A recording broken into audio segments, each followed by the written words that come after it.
pledge allegiance to the flag of the United States of America and to the republic for which it stands, one nation, under God, indivisible, with liberty and justice for all.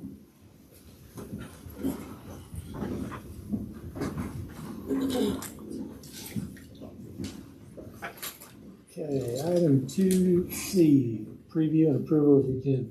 Chair will entertain a motion. A motion to approve the agenda as presented. Second. Motion second. All in favor say aye. Aye. All opposed? Motion passes. Item 3, consent agenda. Chair will entertain a motion to approve.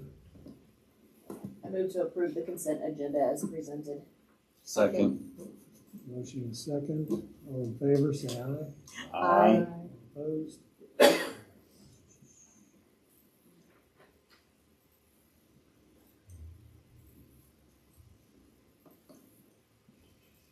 Okay, item 4A, audience delegations. We did not have Don't have any, none tonight. Item 4B, partner organization, the Royal Guard Band Boosters. that was fast. Needed more time to prepare. I didn't want your ankle to get too comfy there. It's killing me this afternoon. Well, hello, everyone. Thanks for having me here tonight. Want to thank you for your approval you just did on our 2024 band trip. That means a lot to us. We're really excited about that, especially me. I've never been to San Antonio. So the Band Boosters are an organization of dedicated parents that raise funds, we volunteer our time, and support students to make band a memorable experience for everyone. This year, we've had 3 fundraisers for the boosters and helped with the 2 annual band fundraisers. Takes a small fortune to keep this band program running. Some things that we did our 2nd annual fall mum sale. We helped with the band cookie dough, pizza, overpriced stuff fundraiser. We know it's a I think anybody would fundraiser. argue with me on that. Hosted our 3rd Royal Regiment Marching Invitational, held our annual benefit concert, and the band has its last event of the year coming up, the annual mattress sale on Sunday, the 26th, in the gym from 10 to 5, 10% discount for district employees. That was my shameless plug. So in total this year so far, we've raised approximately $31,000. A little short from previous years, but not too bad. $31,000 seems like a lot, but we use these funds to pay for things like meals for the kids during camp and competitions, props, color guard uniforms and equipment for our field show, copyrights for the show music, additional technicians and clinicians during marching season and even after marching season, winter guard uniforms and flags, and we also purchased 2 new tenors for our percussion section this year. If you don't know what a tenor is, it's the big drums that have like either 4 or 5 on there. We will potentially have over 20 percussion students next year, the largest we have had in years. We got to have something for them to play. So we figured we'd invest in a couple of new items. However, the largest percentage of our budget is for helping us fund the band booster or the band trip every 4 years. The last trip we had scheduled in 2020 was canceled due to COVID. Boosters lost about $30,000 on that. That kind of really hit us hard, but we've rebounded nicely, and we will be contributing $550 per student and or chaperone. That's going to add up to about anywhere between $45,000 and $50,000 towards our 2024 trip to San Antonio. We'll be doing extra fundraising over the next year to help students earn money to put into individual accounts to help offset some of their costs. The cost for each student is $1,621 minus $550 for the booster contribution for a total of $1,071 per student or chaperone. We'll also be looking into some potential corporate sponsorship possibilities. I've already cleared it with Brent Maxwell that if we do get some of those, we can put a big thank you up on the big screen right before we take the field at halftime. next fall for any of our halftime shows. We're hoping our fundraising goes well over the next year, and if it does, we're hoping to contribute maybe even a little bit more per student to get those costs down. But still, we have to leave ourselves a comfortable balance to go on after that. But our goal is to have all the band students that parents will allow to be able to participate in this trip. As with most booster organizations, only a small group of parents actually do the work. So I'm very proud of all that the band boosters do accomplish each year. That's pretty much all I have. I appreciate your attention. Does anyone have any questions regarding the boosters? Thank you for all your hard work. Thank you. We try. It's a I job. know. And this year, as you all well know, it's been difficult. So thank you very much. Appreciate it. I'm going to go ice my foot. Let's do. Thank you very much. Thank Thank you. you. Item 4C, MSBA delegate report. All right, this month's report is on Governor Mike Parsons, his state address speech, and his main focus, again, is education. Governor Parsons had stated that he believes the American dream could not be possible for so many without a quality education. And so this is why he is going to continue to have Missouri fully funding the foundation formula and then adding $117 million to that fund to go towards it to ensure that Missouri schools are receiving the financial support that we are needing. He plans to also include $233 million towards transportation needs and $32 million to expand the Career Ladder program. And he's also continuing to work on raising that teacher-based salary. It is still currently at $38,000 right now. So for starting out teachers. And then he also is very concerned about the early childhood. He's very passionate about that, and he wants to, so he's proposing a $50 million to our schools, not 50, $56 million to expand early childhood programs. Because we all know, education starts at a very young age, and the more that we can work it there and build them up, the better they're going to be in the long run. And then also has proposed $50 million for our school safety programs, to updating the camera systems, the locks coming in and out of the buildings, for resource officers and so forth. On the legislative side, the Senate Bill 4 that we talked about with the parents' rights has passed, and it will now go to the House of Representatives for consideration.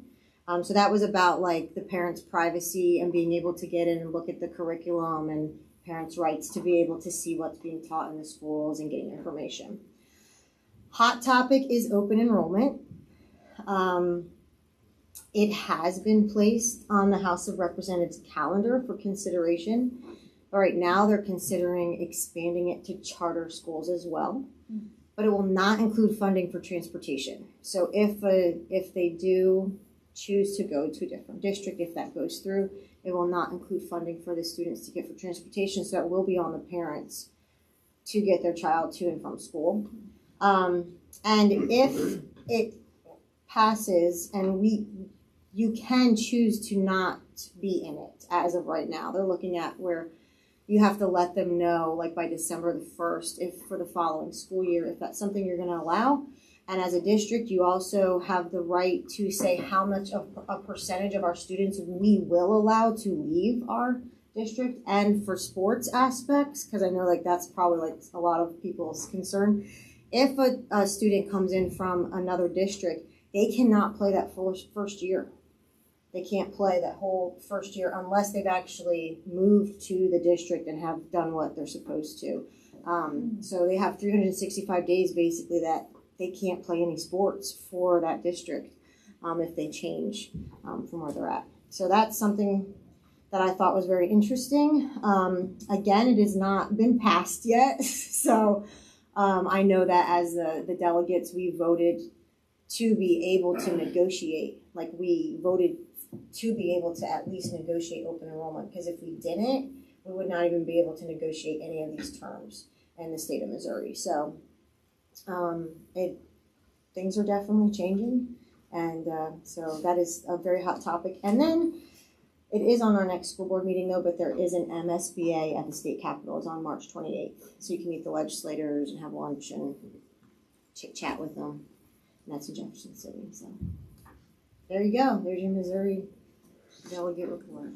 I'll try to do a little better this year in getting a group, whoever's going, to get some appointments with our representatives as opposed to just dropping in, because sometimes just dropping in, you get ignored. It lands on our next school board meeting, which is the 28th. Yeah, but we'll be back. We'll be back. Yeah. Okay. All right, well, I'll go. I'm ready. I'm set. Let's Make go. sure we're back. Let's go do Thanks, it. It's Tim. just for the after, you know. Yes, thank you. Sounds good. Thank you very much. Item 4D, School Board Recognition Month. So MSBA has kind of moved the School Board Recognition Month. It used to be in January, and it's kind of moved over the time, and so we've kind of adapted with that, and so we have a few things to give you as a token of our appreciation and other people's appreciation of what you do. People often don't realize that school boards are voluntary, and you don't get a huge salary for doing this. So we greatly appreciate the service that you offer to our staff and our students, and so this is just a chance for us to recognize those efforts. But before I give these things to you, just wanted to pass along that our buildings are going to adapt, whatever. Getting those two words mixed tonight. Anyways, our buildings are going to adopt one of you, and so we will make that connection, and then we will invite you into that building to allow those staff and students to express their appreciation and get to tour and do all those fun things. So our buildings do a great job of helping us to pass along our appreciation. So we have some certificates from Sherry Gallick, who was just elected to the House of Representatives, and she wanted to pass these on to you. So I will give each of you one of these and appreciation for your efforts. So that's Doug's. Let's see.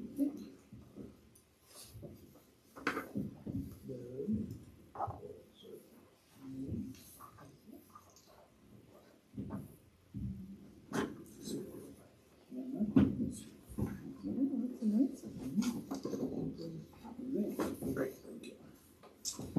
And then as an additional token of our appreciation, we have these Kurt Wells coupons for Yay. If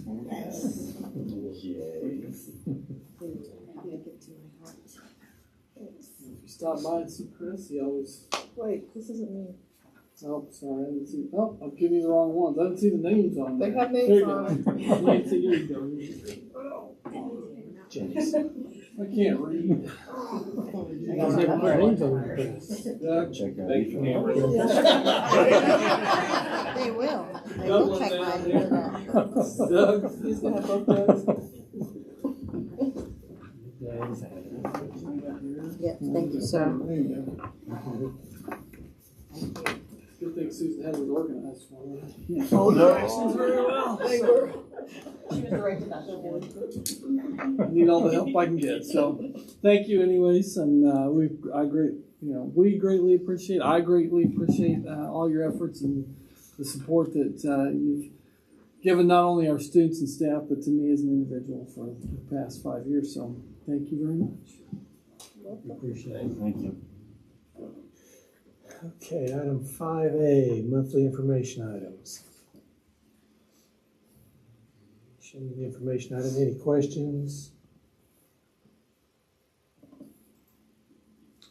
Very good. No. Item 5B, what's great today? Hello.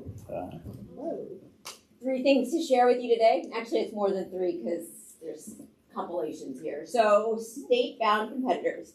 All of those kids you see on the screen are going to state in some sort of activity.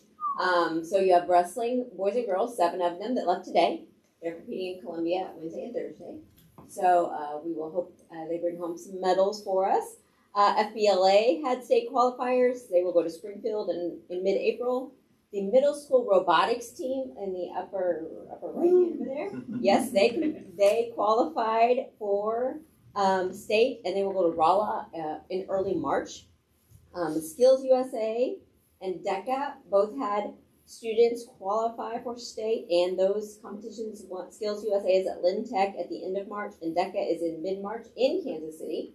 And then Science Olympiad, that was one of the newest ones over the weekend. The middle school Science Olympiad team took third in their first region, and so they get to go to state in Springfield on April 1st. So all our state bound competitors there, which I thought was something really great to celebrate, especially when you see them all up there. A couple of real world learning things I would like to point out that happened kind of in the last month that I was shown in the last month. They're working on semi-client connected projects. The clients just happen to be themselves, but they are making projects to benefit what they're learning. So the welding, at my monthly meeting with Anne, I always in my monthly meetings the principal was asking what's great, what's happening in your building, and she immediately took me down to welding to show me this tower that the kids built. So they wanted to experience welding in non-traditional locations. They're welding in a booth, right, which is a pretty safe location, everything, the conditions are perfect. Well, they wanted some experience welding in other types of ways. So they built themselves their own welding tower, and I have to read what he's doing because when Blake sent it to me, he's performing a restricted access overhead weld on the simulator platform using the shielded metal arc welding process. Wow. There you go.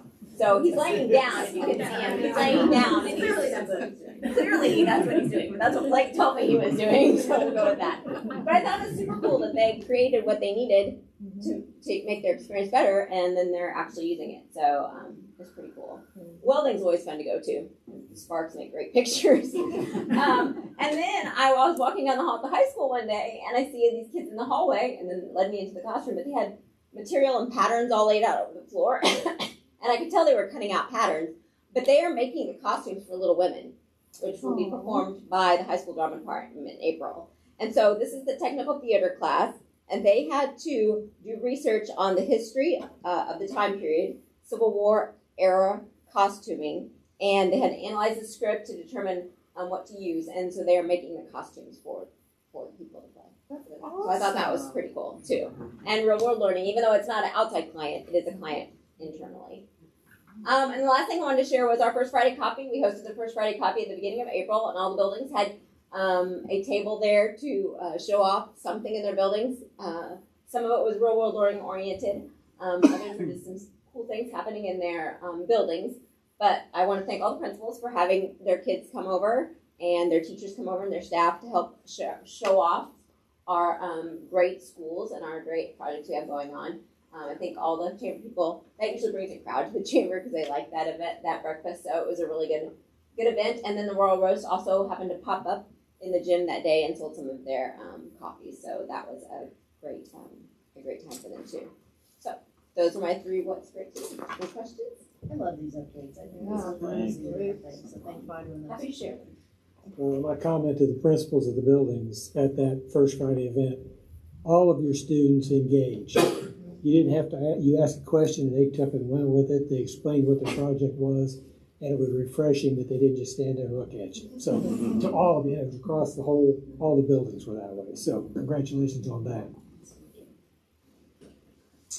Item 6A, assessment and evaluation of district programs. It's an information item. You're up, Deb. I'm up. All right. So as of the end of January, 58% of our fiscal year is complete. So when we're looking at revenues and expenditures, overall our revenues for the year are 77% of our working budget amount. And I got to thinking as I was writing up my notes for this is that I've never really stopped to explain the different kinds of budgets that I work with.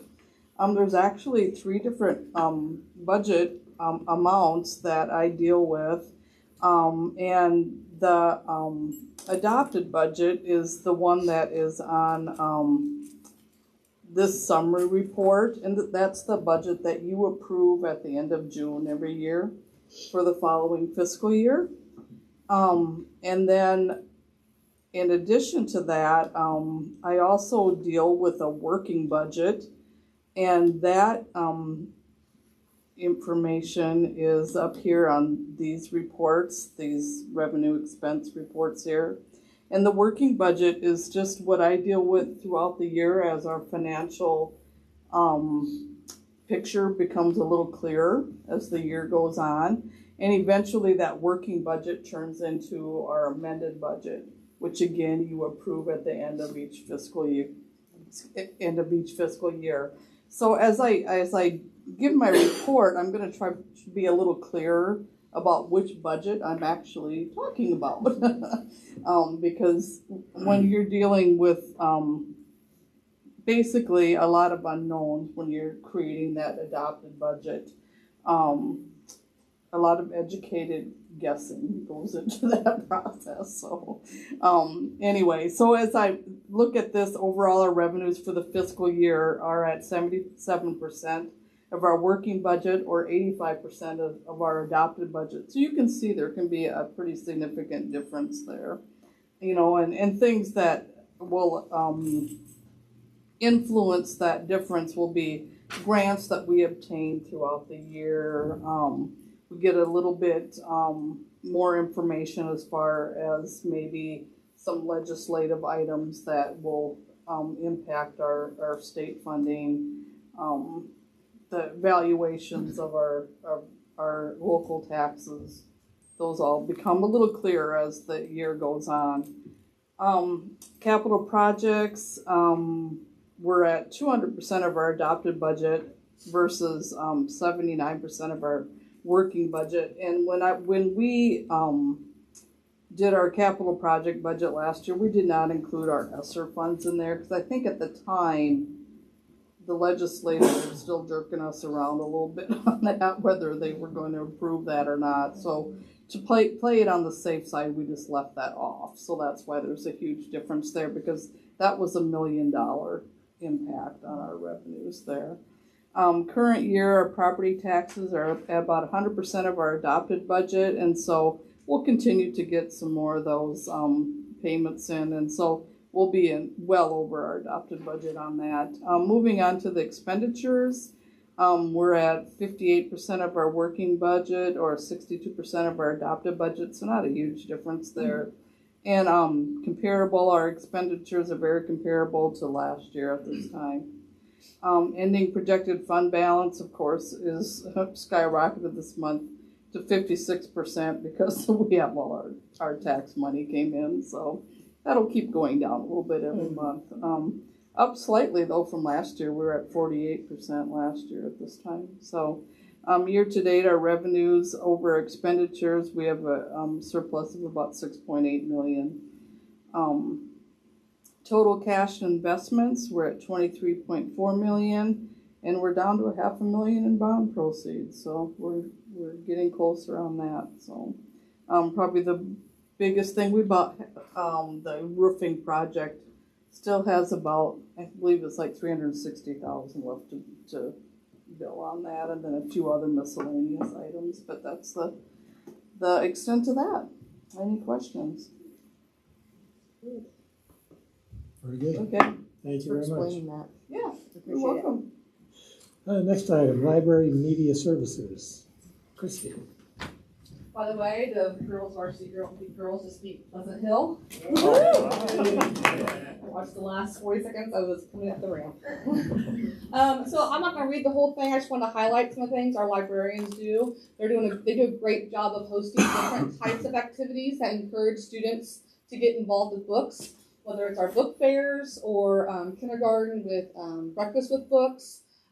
We have several libraries that have maker spaces just to bring kids into the library and get them involved in different activities. And so it's really nice to know that those parents can come in to those events and read with their kids and just be around literacy.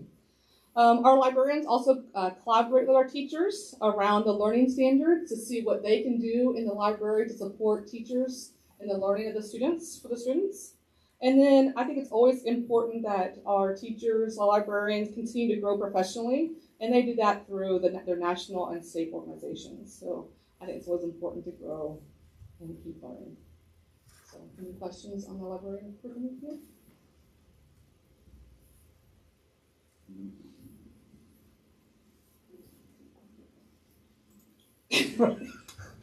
Is there a question in there? or No, you just- he was just giving me a thumbs up. Okay. Very good. On next item. Item 6B, student assessment data. So I have our mid-year data for FastBridge. Again, the first two slides are just the types of assessments. I think it's always nice to review that. We do our adaptive, which is the test kind of changes for the kids as they get answers right or wrong. And then the early reading and early math is for our kindergarten and first grade. And that next slide just tells you which sub-tests they are tested on each section, each time. It's a little bit trickier on early reading and early math because those sub-tests do change. And so you're not always comparing apples to apples, but sometimes apples to oranges. When we think about our universal screener in FastBridge, we gotta kind of think about it as like an autopsy. It answers the question of, is what we're doing in our classrooms working? The classroom data and the building data is going to answer the question of what do we need to work on? And this just answers the question is, okay, so from August to January, is what you did in the classroom, is it working, is it making a difference? And I know that Mr. Minchin had the principals put in growth data, and so that's what I've included here. These reports have gotten a lot smaller since we started FastBridge because we're really focusing on that growth. And so in those two smaller boxes on the right, you can see is the growth. And what we want to see in our students is aggressive growth and typical growth. We want to really make sure that they are at least growing typically, if not aggressively. So on the top one is early reading. That's our kindergarten and our first grade. And I just do district-wide. And you can see about 36% of our kids are growing typical or aggressive growth. And then in early math, we have about 67%. And so that's what we want to look at. That's what their building goals are built around, is that growth data. And the next one is our A reading. So this is for we had first graders take this year as well for the first time to get that data. And you can see in the top is A reading, and 61% of our kids are growing typically and aggressively. And then in math, 59% are growing. And so our principals are doing a good job of just continuing to look at our classroom data to see what do we need to intervene on, what do we need to support these children, the students on, to help them grow typically or aggressively. And then the last slide is some different action steps at district-wide. So that's what I look at as a district. So we are adopting InterReading for next year, which we will have a consistent resource all the way through the elementary, which is really nice. We continue to look at resource adoption each year. I think we've done elementary reading and math, and we've done middle school math, and this year we are doing middle school ELA. And so they are going through that process. We actually have a date on March 16th where we have listened to 3 different presentations, and they've created a rubric to score those presentations to pick a resource that they will then use next year. And then a big one is a collaboration days in the next year's calendar. I really appreciate this district taking that viewpoint and perspective, because it's really what we're missing is time to collaborate with our teachers, not only grade level, but also vertically. It's been a while since we've had the opportunity to talk vertically across the grade level. So I really appreciate those days. And I know the principals are working really hard. We talk to teachers about what they want to see happen on those days, so we make them really beneficial and important. And then also, we'll be using Embark. It was previously called Build Your Own Curriculum, but it's just a platform. God love Google. We've tried using Google, and it's great for a lot of things. I'm a Google fan, man. But when a lot of hands get into one document, it can cause kind of a mess. And so Embark is just a platform to house our curriculum. And when a new teacher walks in, we can give it to them, and they can see their exact curriculum and their everything, resources for the year. And so it's all lined out for them. And so I'm really excited for our teachers to have that. It will be some upfront work for them to do, but I think in the long run, they'll be really worth it. So Very cool. Questions for Christy? Good work. Thank you very much. Item 6C, strategic plan update. So I'm going to turn that my normal report over to Mr. Rorvig tonight, who's got some exciting updates in real world learning. So. Sure. Wanted to share with you guys because feel like me and Christy have spent the last few months jet setting around different schools. We're best friends. Yes, I have driven her to Iowa. We've flown to San Diego together, so she knows way more about me than I want to. So just kind of wanted to share with you guys. It's neat to be able to say, hey, I went to San Diego to some schools. But to get something out of it that we can bring back here to use at Harrisonville, that was kind of the goal of all this. Through the Kauffman Foundation, they sent us to, like I said, several local places, several national places, with the idea of how can you transform learning to provide more MVA, so market value asset opportunities for kids at the high school level. So that is kind of what I'm just going to show you guys. I put it, where have I been, what have I seen, where are we going with all this information. So I'm just going to walk you guys through a little bit of where all we've been, some of the schools that I've seen so you guys can see them. Some of them have beautiful views. Some of them are just really cool places with a lot of things that we learned and took a lot from. So just real quick, some real world learning refreshers. For those of you guys, some of you, I know Emily and Nancy had the opportunity to go to us with a Kauffman Foundation event a couple weeks ago. But just as a refresher, real world learning is basically we're running it through the Kauffman Foundation and an organization called Getting Smart. Getting Smart's a national organization. They help fund some of this. The goal is that every single kid graduates high school by 2030 with an MVA, which is called which means market value asset. As a piece of that, we got a 3-year grant, $125,000 a year. So we're looking at how we can use that money to help kids earn more MVAs. So, and just another reminder, the 4 market value assets we have: college credit, IRCs, which is industry recognized credentials, entrepreneurial experiences, and work experiences. So I'll talk kind of a little bit about each one of those. Some of these I would say we do a pretty good job of offering right now. Some of them not as much as we got into this process and looked. So once again, I know we worked with Paul, worked with Christy, kind of looked as a team at where are areas where we're lacking right now. What are our kids not getting from us? And where can we go see some different places that are doing things right? So that's what kind of led us to some of these conferences and visits. Like I said, had a good opportunity to go to a lot of places. So I'm going to walk you through some of those visits to show you guys what we saw. First one was a school called Iowa Big. Iowa Big is located in Cedar Rapids. I had no clue where Cedar Rapids was, and so we drove 5.5 hours to get there. And it just kind of pops up in the middle of nowhere. But what was kind of neat about Cedar Rapids is, well, this wasn't the neat part, but they had a flood that, I want to say what year was that? 2008, which I did not even remember this happened, but it was according to FEMA, 6th largest FEMA national disaster. Basically wiped out their downtown area. So leaders in the city came together and they said, we've got 2 options here. We can either rebuild the city, do something completely different, build it the exact way it was, or we can do something that's just completely different. For them, I would say, luckily, the voice that said, hey, let's build something new, kind of won out. So with that was all across the town. How they did that. So one of the pieces they looked at was education. So I've got my Billy Madison picture up there because this is how they phrased it to us. The first thing they did is they did what was called the Billy Madison Project, which I thought was very interesting. They took 60 community leaders and made them spend a day in high school. Just go through and spend a day.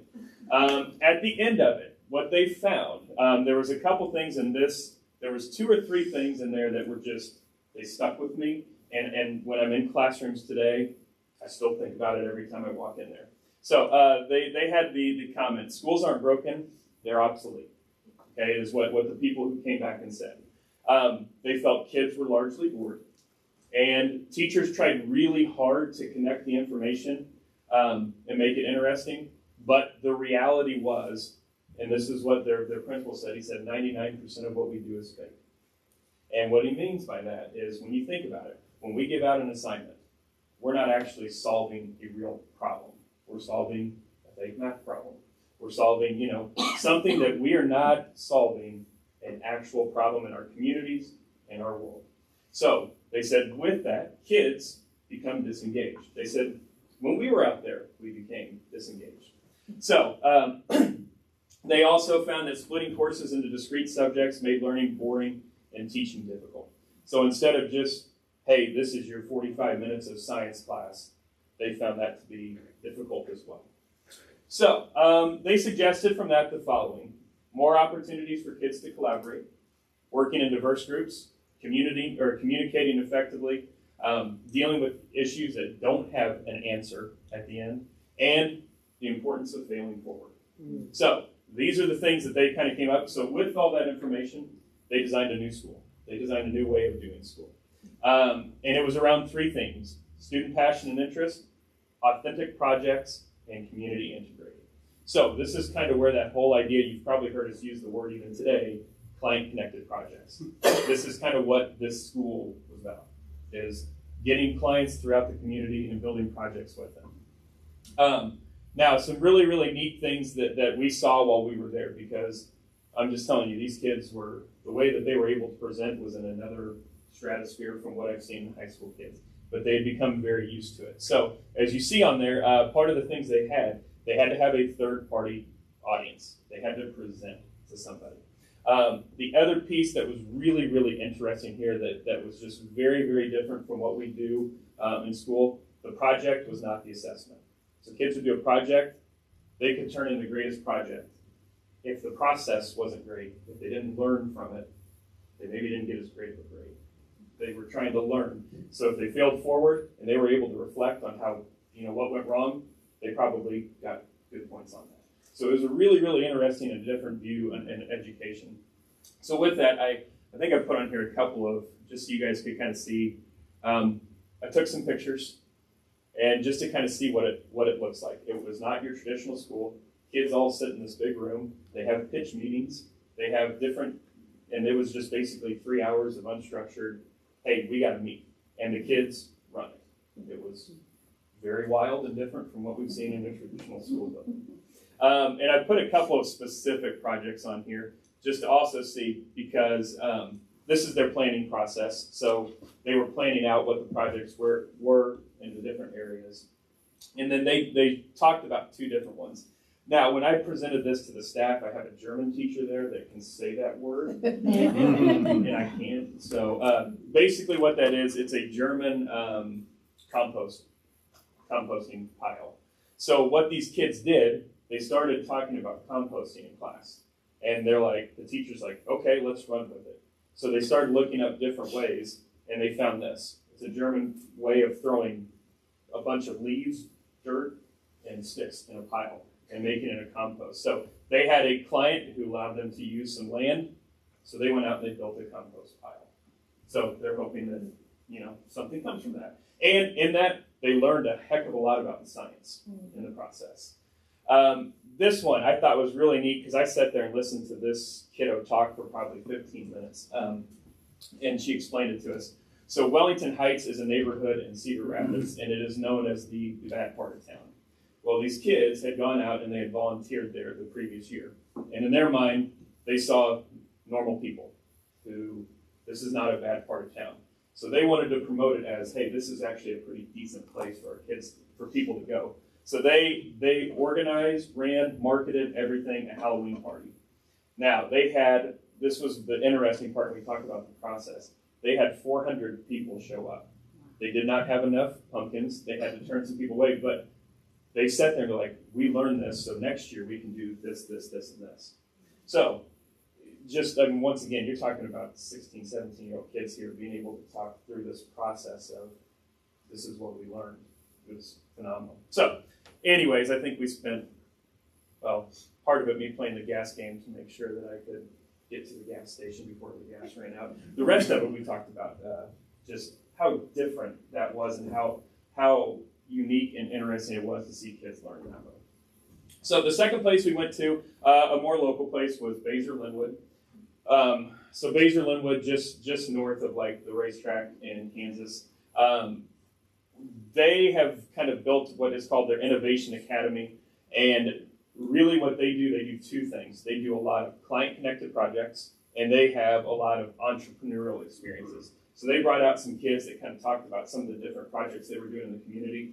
And what I felt was really, really interesting was they had a lot of kids that were already entrepreneurs in their building.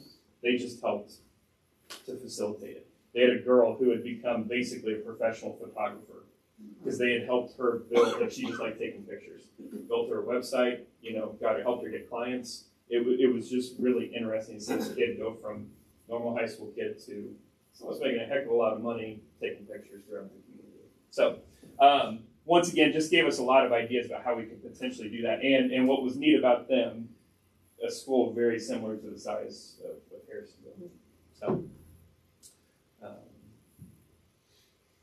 now that's a little bit more just about kind of how it works. And you'll see here, one of our proposals is to kind of use a very similar structure with this in the future. But basically, they have a block of time.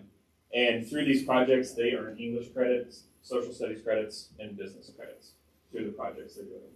So once again, just different. Now, the next one, we went out to San Diego and saw some national schools. The one thing that we cannot duplicate is like these schools are beautiful and they sit on these mountains overlooking other mountains, and like if we could just pick that up, that'd be really cool. But yeah, we went to a few different schools in San Diego, and once again, it was a transformative trip just to be able to see some different things that we potentially would like to do. So there are 6 different schools that we went to. I'll kind of focus on 4 because there was 4 that were mostly secondary. But the first one we went to was in Escondido, which is just a little bit north of San Diego, and it's called Del Lago Academy. So that was the picture I took from there, like I said, with the overlooking mountains. Really cool. But what was neat about this place, they had partnered with a local hospital. The school district and the hospital had noticed, hey, this is a booming market in our community. We need to do something to feed kids into this industry. So they connected and they said, what were the things that we really need? And they talked about basically doing school in a very different way. Now, Escondido is a bigger school district than we are, so kids were able to apply there after 8th grade. And once again, they did a lot of client-connected projects, but the big piece that we really took away from there, every single kid had an internship. Every single kid in this school had an internship their junior year and was working in a local business somewhere, which was really, really neat. And they also tried really hard. They, as you see there, they had 4 curricular things, so everything they did was trying to answer those 4 questions. How do we feed the world? How do we heal the world? How do we fuel the world? And how do we restore the environment? And it's, once again, to hear the kids talk through some of this stuff is fascinating and phenomenal. The next one, this place was called Design 39. What was really, really awesome about this place, and I know I've had this conversation with Mr. Grantham before, we've kind of moved away from like having shop classes and, some of those hands-on things. This school had a makerspace, 2 of them on every single floor. One of them would be a ceramic shop. One of them, and I will say this is a K-8 place, and they had hammers and saws and stuff, which worried me a little bit. But they had all these places where kids could go and just build stuff with their hands. And it was open for teachers to take kids in throughout the day. Once again, I'm not sure how many of you guys are familiar with the Montessori approach, but basically learn through doing. They really took that as well. When you walked into a classroom, they had no desks and chairs. And we were asking the lady, like, what the heck? She's like, no, we figure it out each day. They roll them in. We roll desks in, we roll chairs in. And just depending on how the day is, we move them around. But it was teaching kids collaboration and how to communicate with other people that are different from themselves. So a lot of little pieces there that we left, like, this is some really, really neat stuff. Next place we went to is called High Tech High. And just as it says, it was high tech. A lot of very, once again, very unique learning going on here. Started off as a public charter school. They were hoping to get 500 kids over the time. I think they've been open 10, 15 years. They now have over 6,000 kids in multiple locations. Once again, they are just thinking of doing things different. And I don't know how well you guys can read this, but I took a picture of one of the projects that they were doing, because we went in and asked the kids, like, what are you doing? And the teacher's like, this is biology, man. You got to ask them what they're doing. And he starts explaining. He's like, we're building a chair, but we're not building a chair. And we go and talk to the kids, and they start talking. They're like, well, we're building a chair, but he's having us go back and look at like humans and evolution and where we came from and all this stuff. I'm like, I thought you were building a chair. But he went through this whole long thing about, the body and how we're going to build, if we're not going to build a chair, we're going to build the greatest chair ever for bodies. And I'm like, okay, okay. So it was really interesting. And there was one piece there that really stuck out to me.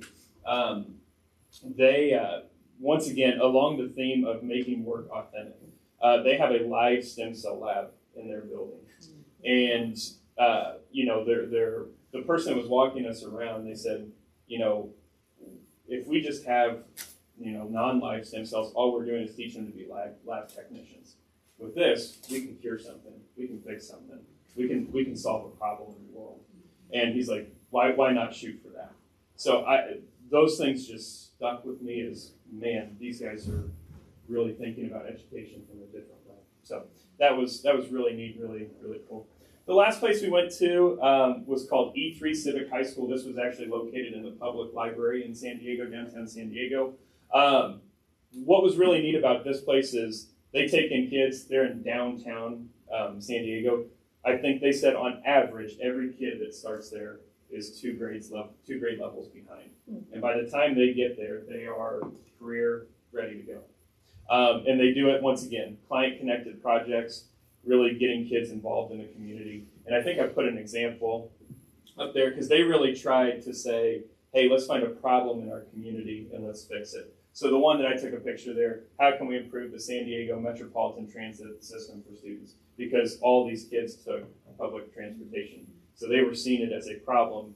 So they said, let's go fix it. Let's find a way to fix it. So yeah, what I've got, just some takeaways from it. First and foremost, this isn't for every single kid. I kind of had to tell my staff there, we have some kids that I would say are disconnected from learning.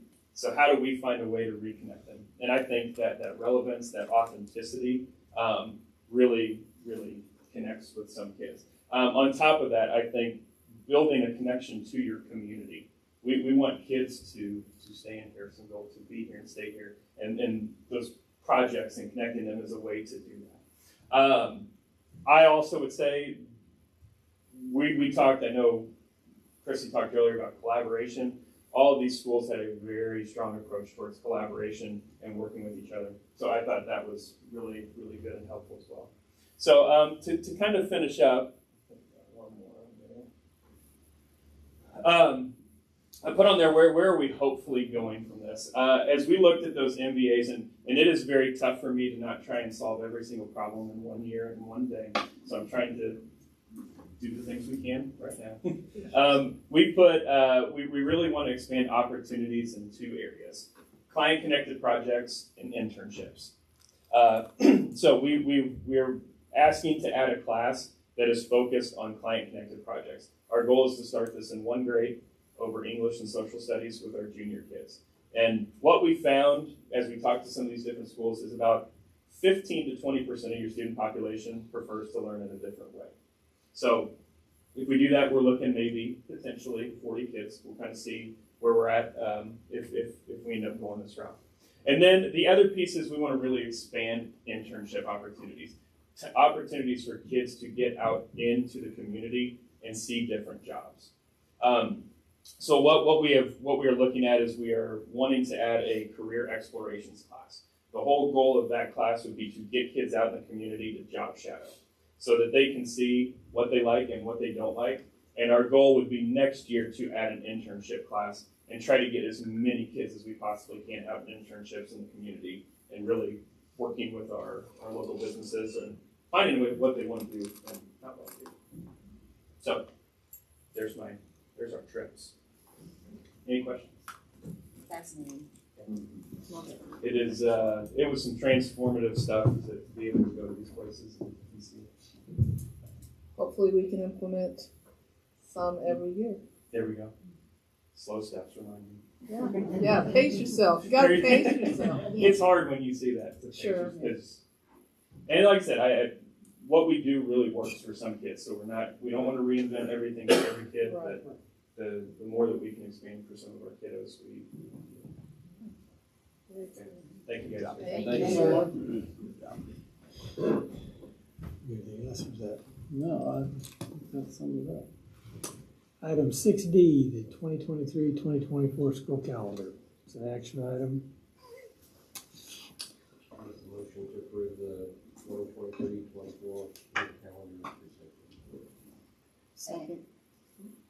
So we're very excited to present this calendar. First of all, it fits into our strategic plan of improving student achievement. It really ties in because we feel like it provides those collaboration days where our teachers are able to vertically come together and review scope and sequence. We really haven't been able to, as Christy mentioned, we haven't been able to do that. And, in our rounding conversations that we had with our teachers, that was a theme that we heard several times, that we need vertical alignment.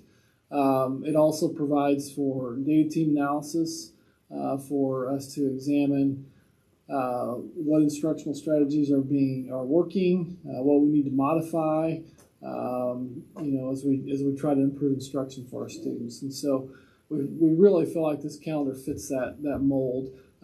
Just to give you a little background on how calendars are developed. So we have a calendar committee that's made up of representatives from each of the buildings.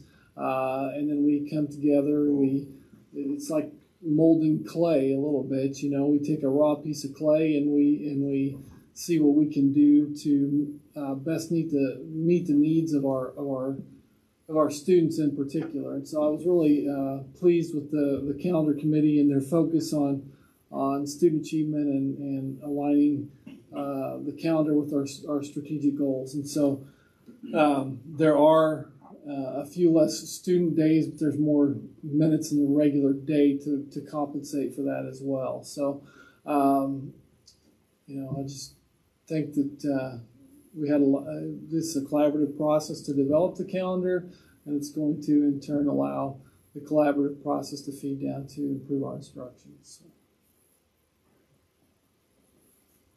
I'm just curious about the start times, because I don't know. What is the start time now for the high school? Right now, we're 7:40 right now. Okay, so it's 5 minutes. Yeah. Okay. In the middle school, what's the middle school at right now? 7:30. 7:30, it's 5 minutes early. 5 minutes. So basically, you just changed it 5 minutes. Right. Okay. We changed the total by 9 minutes. Okay. Does anybody else, I know we have the ulterior, the AMI, thank you. Anybody else feel like there should be at least one or two actual snow days? Because we've had these red snow day, we've had a couple of other things, and that you can't really have that AMI and whatever, however we say that, with that, because everybody's gone. Or is it anybody else concerned that there's not at least one actual snow day built into the schedule? Well, prior to the last 3 years, I would say, before they changed the law. So now the law on calendars was 1,044 hours. Before that, it was number of days, and you had to make up the days before that. So it's not something that people aren't used to. So It's just been the last couple of years that we've have these built-in snow days. So.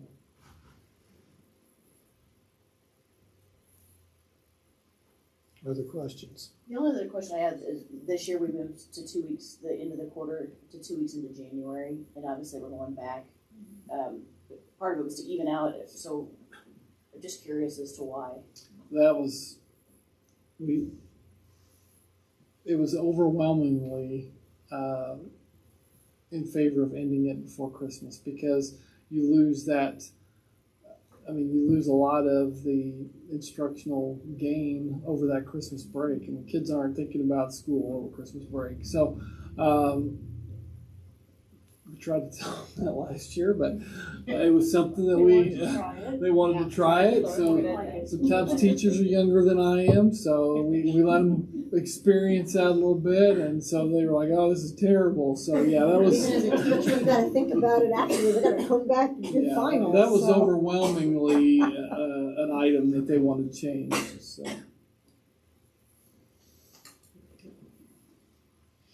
Any other questions? Hearing none, all in favor? Aye. All opposed? We have a new calendar. Item 6E, HHS course additions. I move to approve the HHS course additions of career explorations, applied mathematics, client-centered projects, and AP pre-calculus as presented, beginning with the 2023-24 school year. Second. Mark, you want to talk about these? Come on up.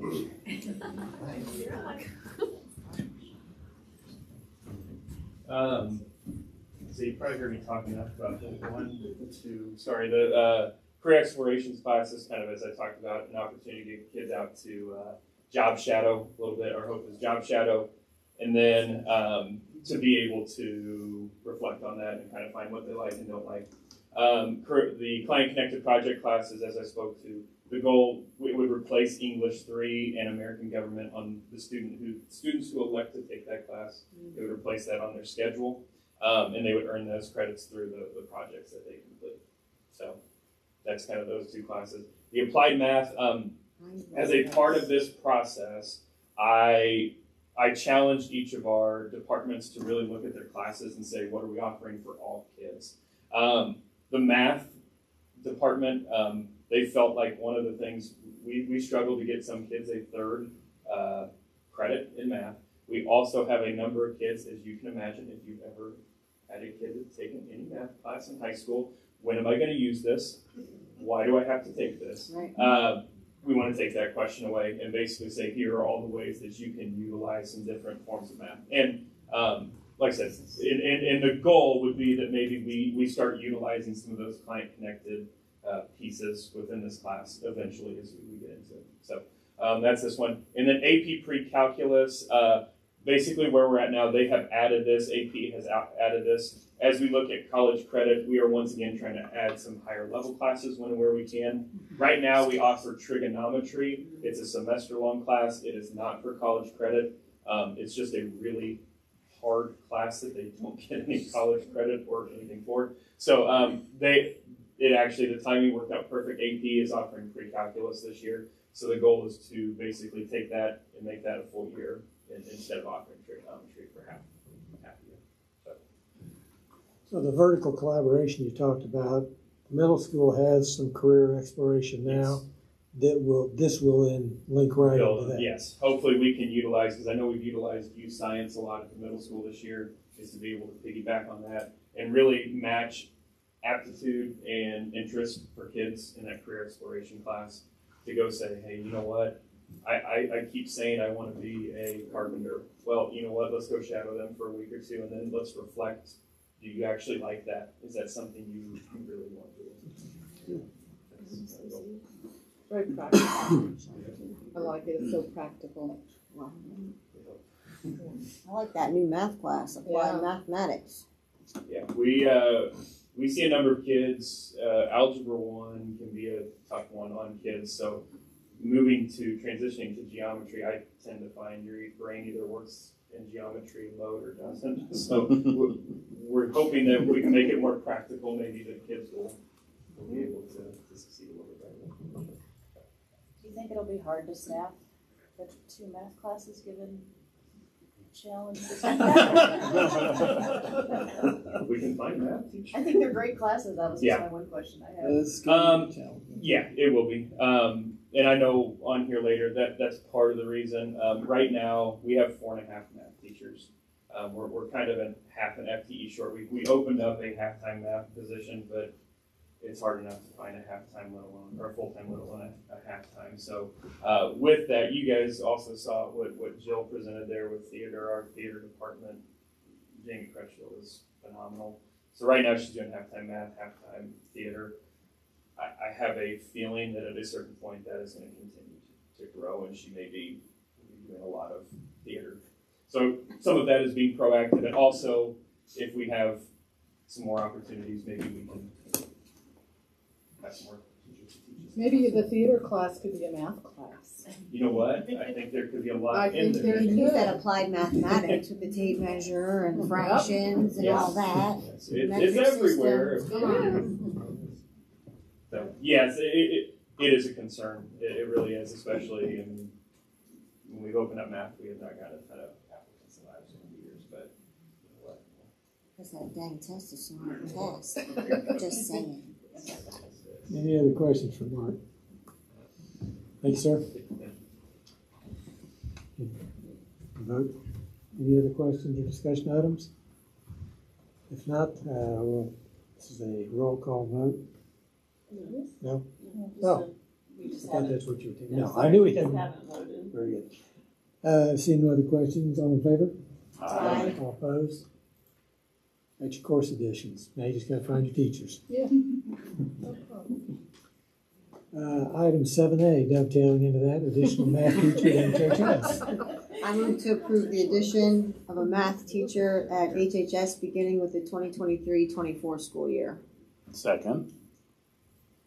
You see the memo, and Mark explained it very well, that can't find half-time. This gives us full-time and allows us to expand other program too. So, speaking from the budget side of things, how is that going to work in the budget? So giving you kind of a projection of where we're at right now. So we are right at 900,000 over in operating from last year. Deb mentioned our reserves are strong. We will see, this is a reassessment year on the local fund, so we'll see, because of the consumer price index being much higher, you'll probably see the biggest gain in assessed valuation that I've seen in 15 years as a superintendent, just because it's always been capped by the Hancock Amendment. Right. And now that's expanded. So you're going to see some operating increase. So I feel like we're in a position, and I still think, Emily alluded to the concern about filling that position. I still think you're going to have a concern there. So it creates the vacancy. It doesn't mean we're going to fill the vacancy. So you still have to have a qualified teacher in that spot. So. But yes, short answer, yes, we can fill that. Okay. Questions? Seeing none, all in favor? Aye. All opposed? You got another challenge. Item 7B, additional health services instructor. It's an action item, entertain a motion. I move to approve the addition of a health services instructor at CCC beginning with the 2023-24 school year. Second. Motion second. Questions? Dr. Hickman, would you like to come talk about your proposal?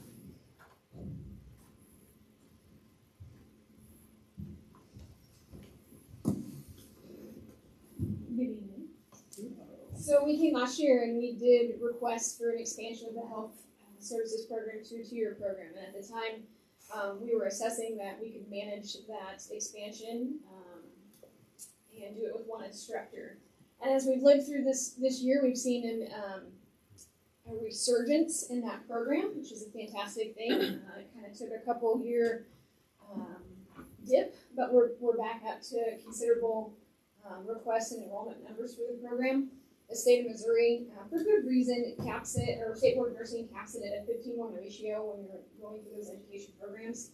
Because there is over 64 or more skills for the CNA exam that the instructor is tasked with ensuring that each of those students know, and that's has to be in that nursing home setting. And so it is an overwhelming task when you talk about 15 in the morning cohort and then 15 in the afternoon cohort just for the first year program.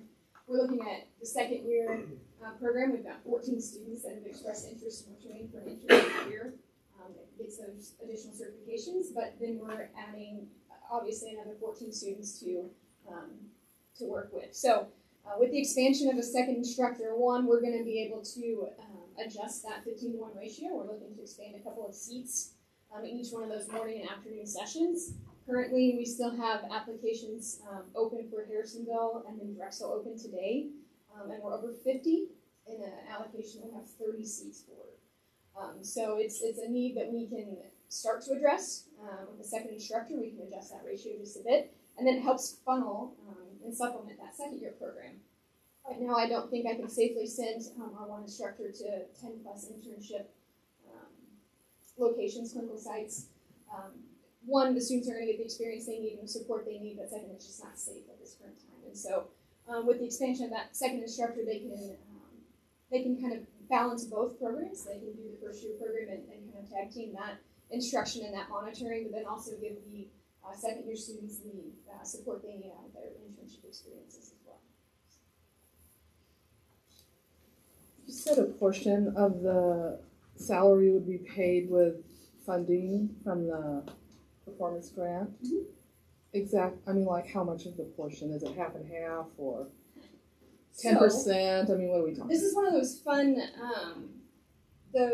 grants that's based on the amount needed and the amount the state has that year. Mm-hmm. So, as a career and tech center, we're guaranteed a base portion that's, of the base in performance grants, and that's $75,000, and we get that every year regardless. And that's worked into supporting salaries in that building. Right. We get an additional.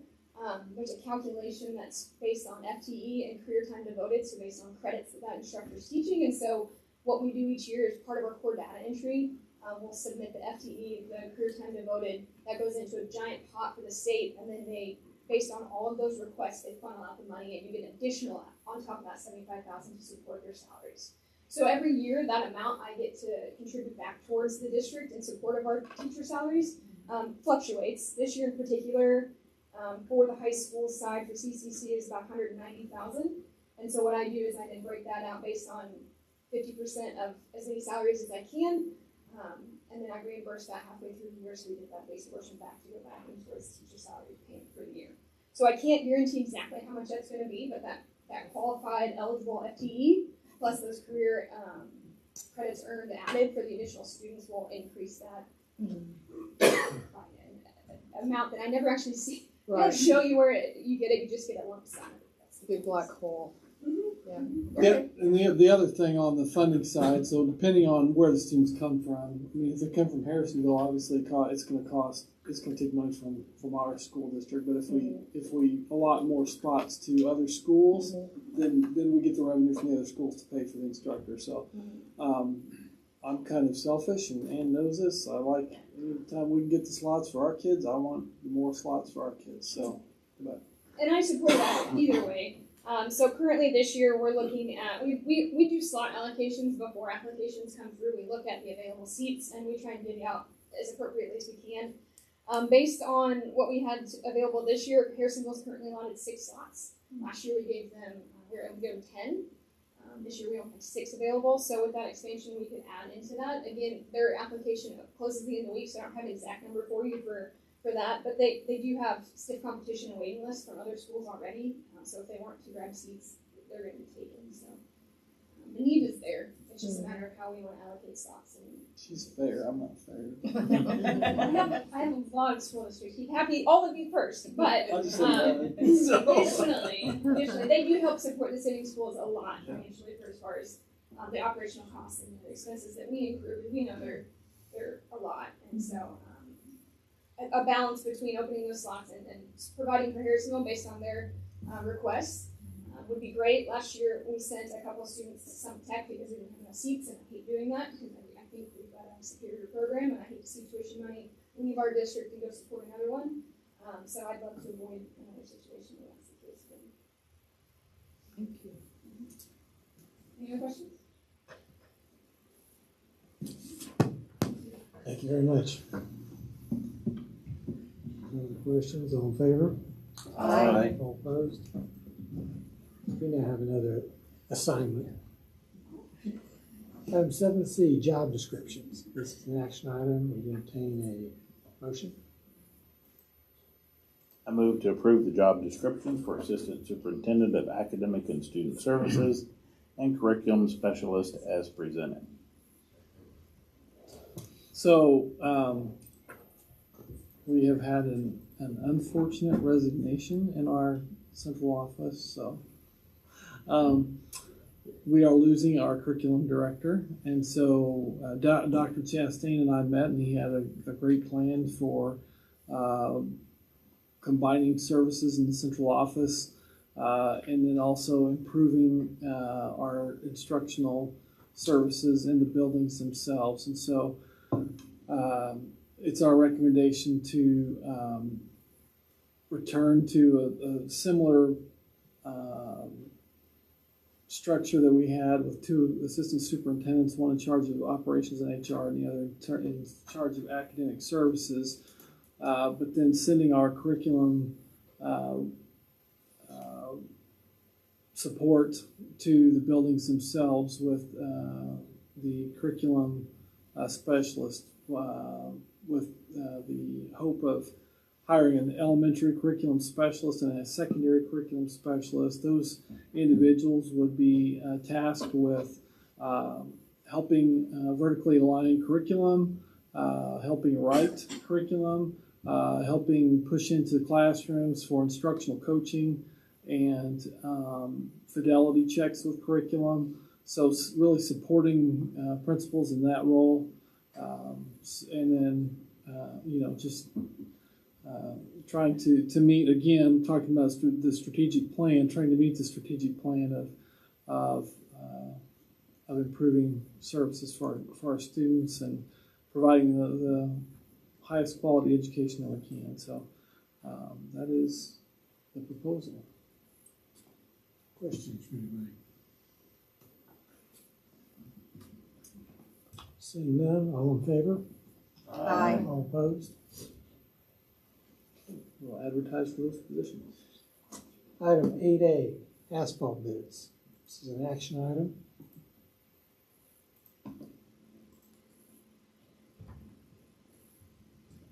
I'll make the motion.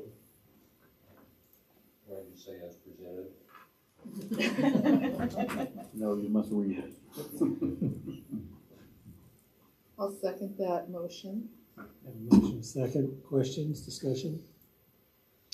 So this goes into part of our budget planning when we talk about long-term planning and moving money into capital projects. So as we budget money in capital projects, this is the allocation that we feel comfortable. Obviously, we went through, Jason went through an extensive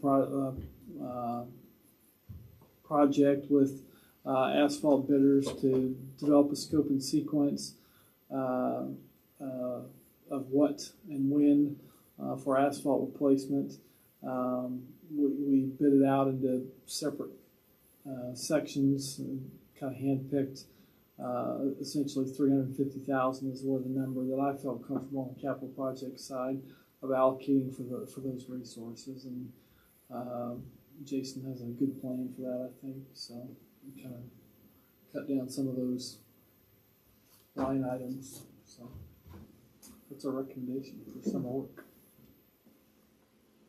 So you can reduce the bid by that amount that you want to reduce it? What areas are you going to cut out? The crack ceiling on most of those spots. We bid everything, and bidders knew that. So we had a number for future planning. So we could put it in a long range plan. So they knew that we would try to probably downsize that based off of budget once the numbers came in. And so they asked to bid it by school, so that there would be a total price per school, even though I had line items in there. And so we went ahead and bid like crack sealing and seal coating, all the new asphalt at the CCC as an example, because we haven't done that in the years past in a timely manner. And so, though that's new, they recommend every couple years after new to go ahead and seal coat that. So we would pull that off, and those would be in the plan. So that would be an example. The playground is the crack sealing and seal coating as well. So it's roughly taken out a few, and once approved, I would work with that contractor to tighten this up on their mobility and stuff like that. But So they don't mind that you change the bid that they've given. They don't mind that you. it's just that was the total. So I think The the wording in there was we could pick any and all of that. So they knew that. They just didn't want us to pick one thing from one school and then one thing from another school because their mobility prices were going to be in there. So they wanted to do as much of us. Sure. They wanted us to compare the bid prices per school. So that's what we compared. This is the low bid except for one spot, I believe, on all of those. Now within that school, I can take out and we can take out and pick through some things. Okay. So. Thank you. Were you scanning before, or references? I have not. I called Rodney with the city. He has used them before, had no concerns. So he's one of my top guys I go to and ask. And I called Brandon with Newkirk Novak and asked if they'd used them. No concerns with either one of those two. They're in the Blue Springs, right? Yeah, I think all of them are great. I mean, we've done work with a couple of them in the past, and so it just comes down to your numbers on that. So. Any further questions? Seeing none, all in favor, say aye. Aye. All opposed? Motion passes. Item 6B, Transportation Amendment. It's an action item. I move to approve proposal number 1 as presented to add overage hours to the current transportation contract. Second. So this issue came to light with special education. We had so anytime we have to outsource a special education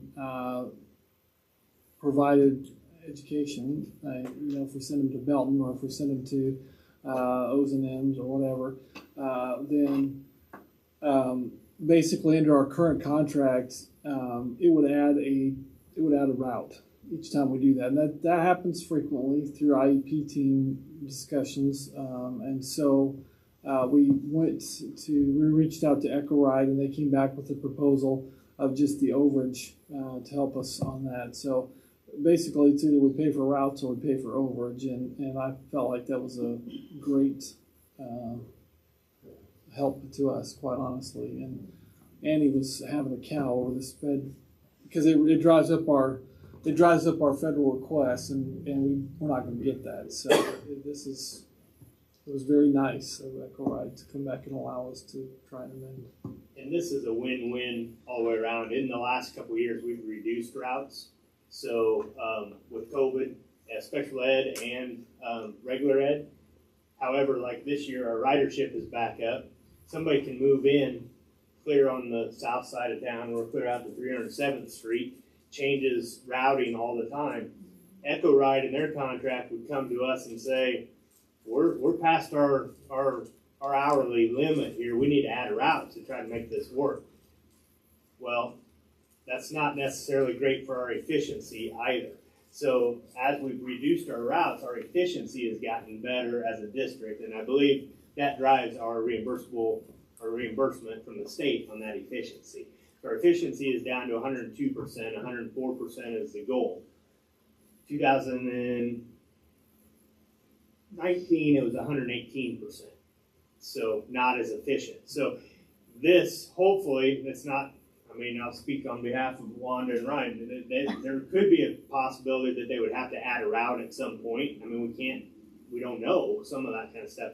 But this is kind of a win-win so that we don't need to add that route, bother with our efficiency. We could just add that kid to this route, and now that route's a half an hour longer. We'll just pay that little extra. Or we got a special ed kid or a McKinney-Vento kid is a perfect example where we go up to Belton, drop off, and then we go on up to another spot. They could charge us a route to go drop that off, but instead we can work together, combine that into one route, and now Echo Ride will bill us for that overage over what a typical route is, which they've bid most of this at 4, and we're coming in at over 5 on some of the routes. So by doing some finagling, then we'll be in better shape without going to a complete route. But there is a cost increase with that overage. One other thing, just keep in mind, because as additional routes may come up, trying to find additional drivers. So that was when Ryan came and talked to Paul and I mean, that was one of the things we talked about. By having this in there, there's the potential to save us, because if we have to add a route, now we got to add a driver, and every week we're changing how many drivers, whether we have enough or not. Very good. Any other questions? Seeing none, all in favor say aye. Aye. Opposed? Motion passes. Item 8C, CCC shop insulation work. This is an action item.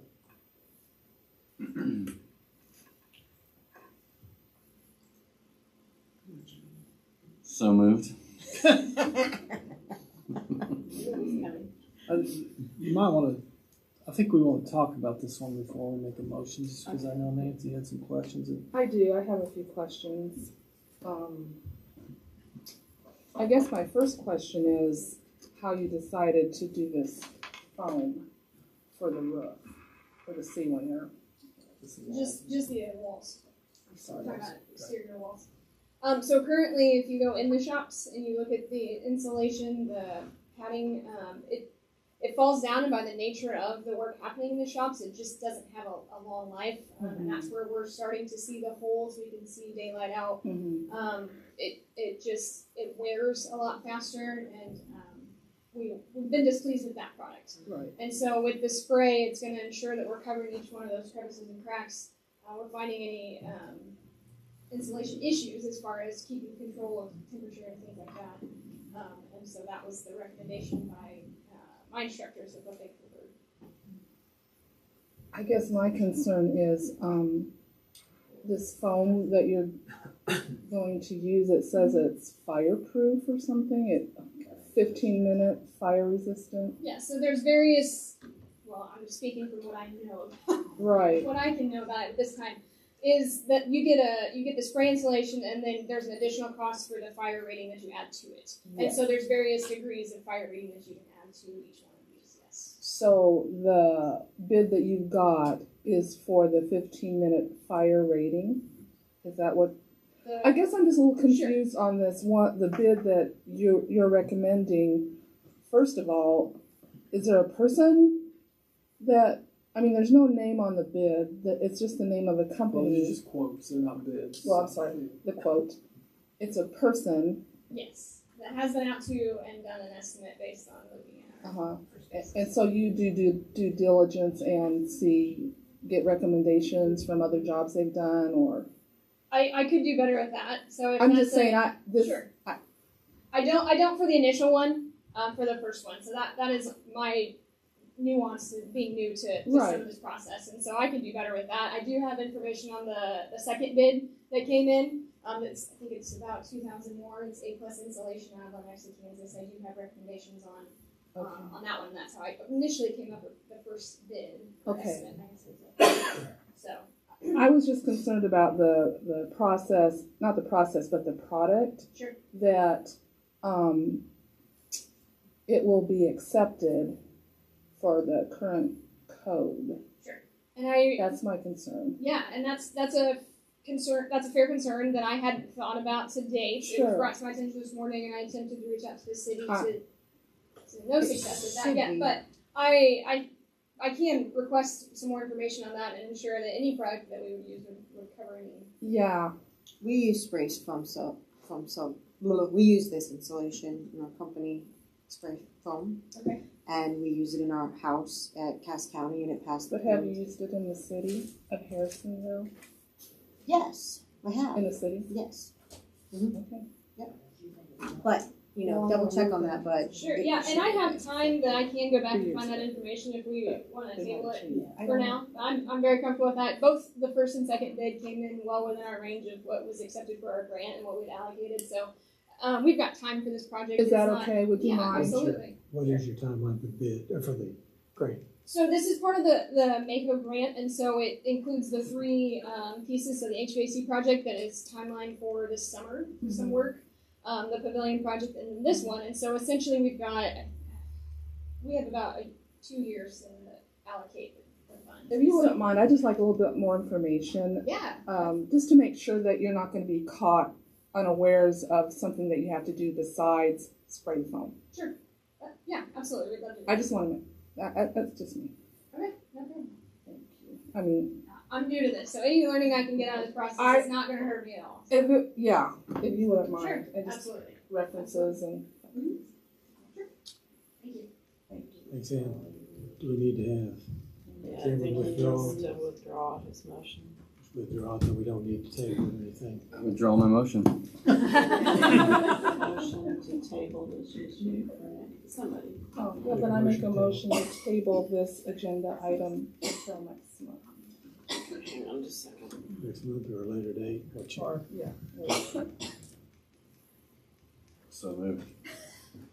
There you go. Okay, so we're tabling this issue until a later date. Is that okay? Yes.